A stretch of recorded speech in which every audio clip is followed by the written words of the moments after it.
kamu nanti kira-kira kalau sudah besar, kalau sudah lulus, apa yang akan kamu berikan kepada sekolah kamu itu nanti? Itu rasa syukur yang sesungguhnya. Dan terus terang, ilmu ini Ustaz, saya baru dapatkan dari umroh. Kalau nggak umroh mungkin saya nggak dapatkan ilmu ini. Panjenengan mungkin juga baru dengar tentang masalah ini. Kalau jenengan cari pengajian-pengajian di beberapa tempat itu nggak pernah membahas masalah syukur sampai sedalam ini Ustaz. Hanya sekedar itu saja. Contoh lagi misalkan sholat. Terus terang, saya memahami tentang sholat, gitu ya, baru dapat dari SHU Ustaz. Terus terang, karena gini, saya juga melihat guru-guru ngaji, teman-teman kita yang dikatakan ustadz, saya lihat sholatnya pun juga belum benar kok ternyata. Seperti halnya dulu saya ketika sebelum umroh, saya juga sholatnya kayak gitu, nggak benar gitu ternyata. Saya baru tahu, oh ternyata sholat itu adalah menjadi penolong kita. Benar-benar sholat itu wasta'inu bis-sabri was-shalah. Sabar dan sholat itu benar-benar jadi penolong kita, gitu. Tapi sabar dan sholat yang menjadi penolong itu ternyata sabar dan sholat yang dilakukan dengan khusyuk. Tapi pertanyaannya khusyuk yang seperti apa misalnya? Khusyuk itu ternyata adalah syaratnya kita harus sesuai dengan Rasulullah, dan kemudian sholatnya juga yang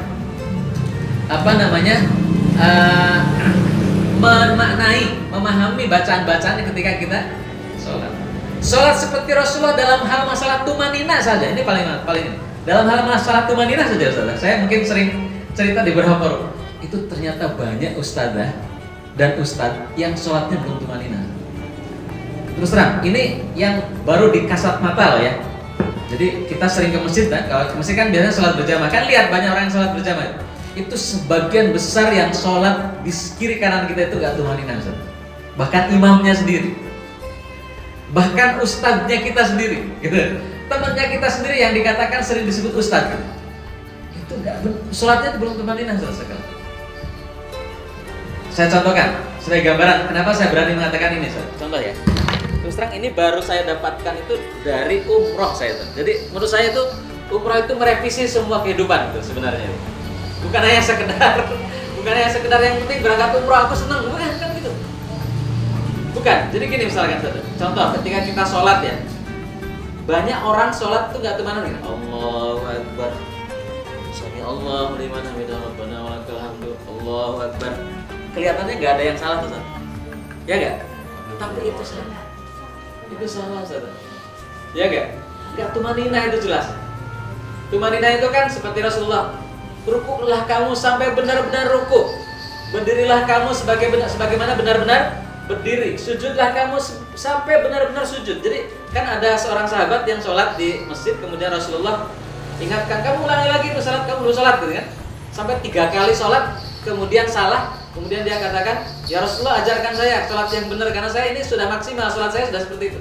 Maka Rasulullah katakan, takbiratul ihram kamu, kemudian baca Fatihah, kemudian baca surat, setelah itu kemudian ruku sampai benar-benar ruku, berdiri sampai benar-benar berdiri, sujud sampai benar sujud, berdiri, duduk di antara 2 sujud sampai benar-benar duduk gitu, dan seterusnya gitu. Jadi kalimat sampai benar-benar itu, kira itu tumaninah maksudnya. Jadi tumaninah itu apa? Tidak balapan antara gerakan satu dengan gerakan berikutnya, dan tidak balapan antara gerakan dengan bacaan. Ini saya agak melebar ya, karena berbicara masalah umroh tidak hanya berbicara tentang ibadah umrohnya saja menurut saya, tapi ini adalah sekolah kehidupan Ustaz. Sekolah kehidupan. Ketika kita mempersiapkan diri untuk menjadi orang yang bisa umroh, maka kita akan merubah semua kesalahan yang selama ini kita lakukan. Kita akan menjadi lebih baik gitu loh. Harapannya begitu. Termasuk dalam ibadah, termasuk dalam cara pikir, termasuk dalam ilmu, cara bicara, visi, impian dan seterusnya gitu Ustaz.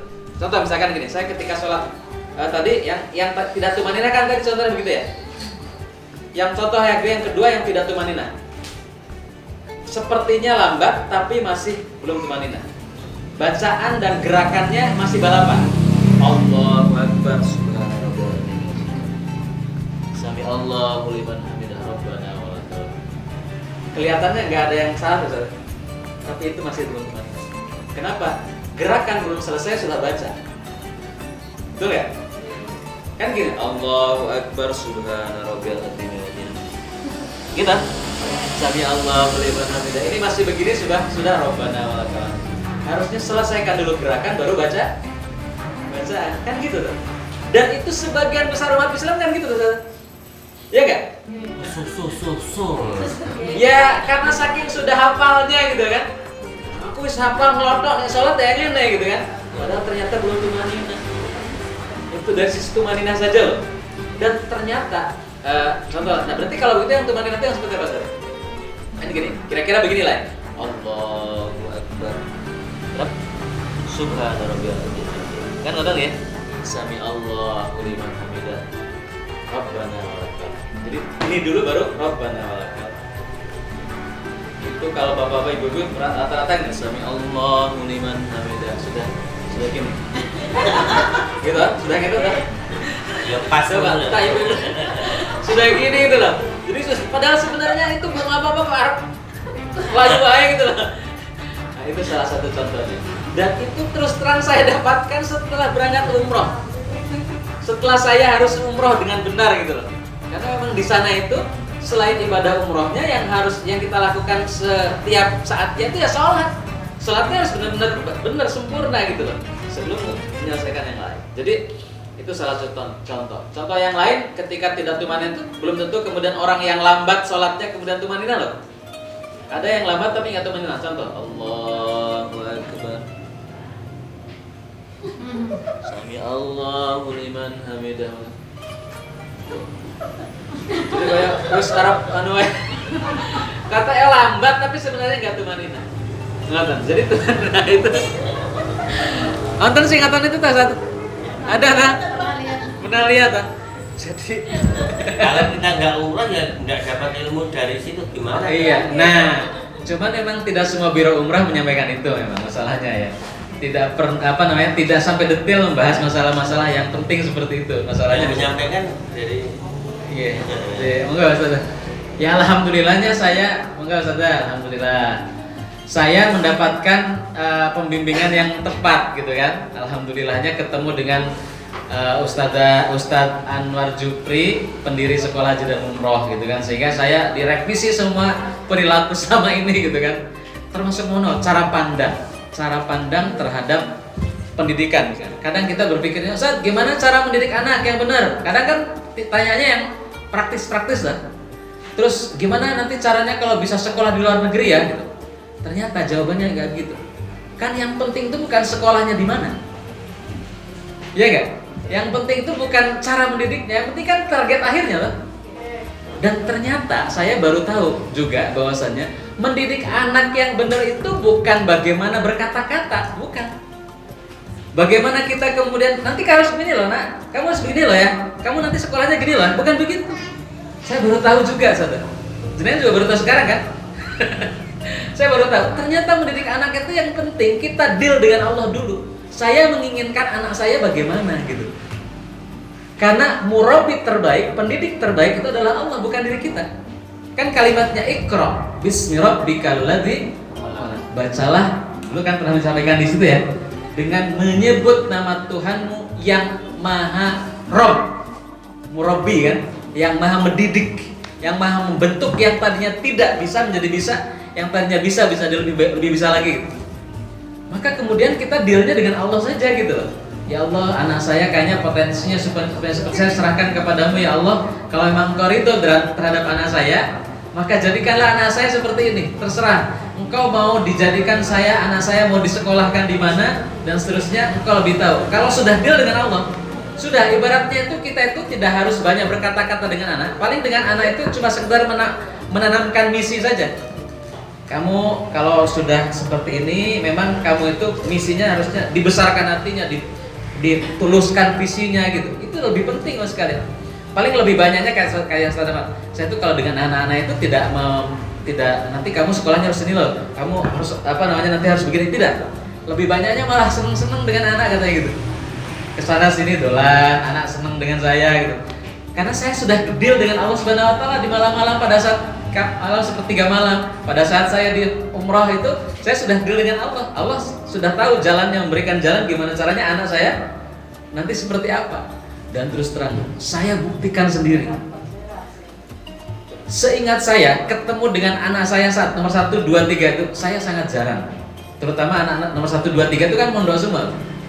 Kalau mondok berarti kan saya nggak pernah banyak memberikan pendidikan khusus kepada anak saya, Ustaz.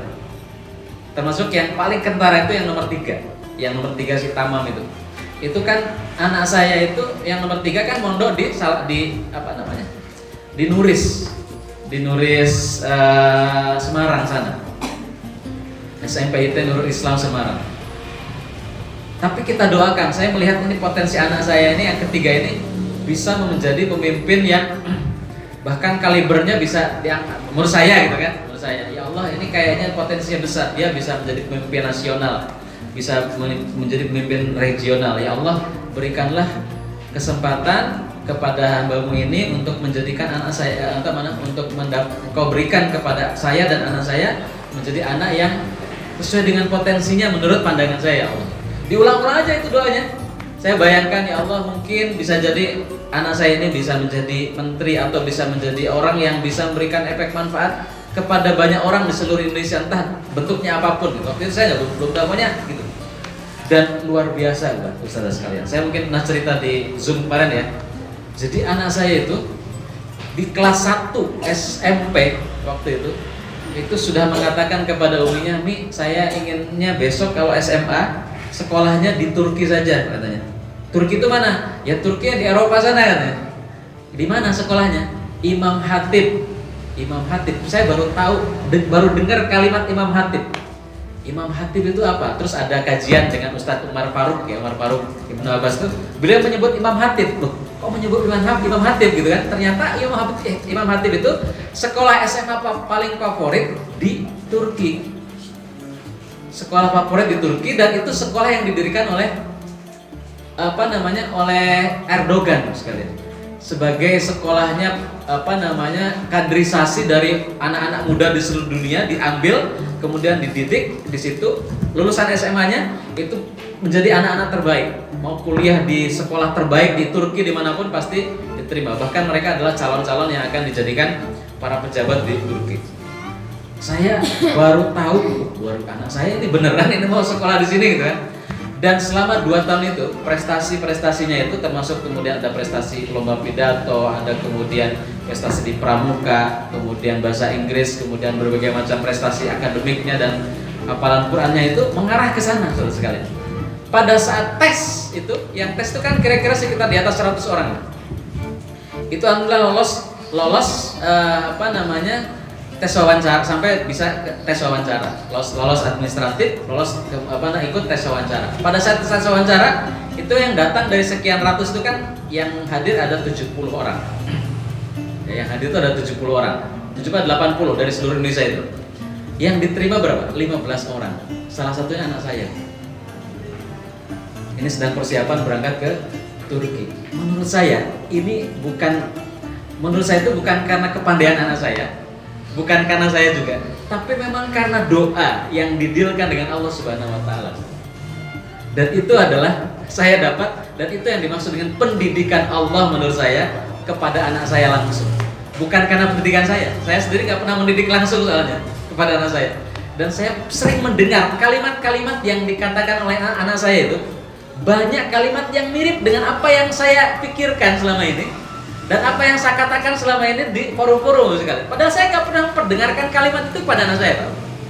Coba, ini ajaib menurut saya. Nah, waalaikumsalam.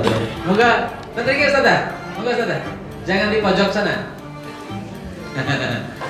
Nah, ini Ustazah, jadi kenapa sekali lagi saya katakan umroh atau haji itu bukan semata-mata ibadah. Apalagi kalau umroh dan haji itu adalah wisata religi gitu kan, wah bukan sama sekali. Kalau wisata religi kayak seperti transaksi bisnis aja kan. Aku pengennya ya pakai pesawat yang seperti ini, hotelnya seperti ini, dapat fasilitasnya ini dan seterusnya, menu makannya begini, pembimbingnya harus artis ini, kayak gitu kan. Itu kayak wisata aja kan akhirnya. Sehingga yang terjadi adalah kalau karena wisata ya nanti kalau tidak komplain kan gitu kan. Kalau kemudian yang penting saya sudah sudah datang ke sini, sudah selesai. Kemudian bironya juga yang penting saya sudah memberikan fasilitas sesuai dengan itu, sudah selesai. Jadi kayak benar-benar bisnis tenanan gitu. Kan eman-eman gitu. Berangkat ibadah tapi hanya sekedar transaksi bisnis gitu.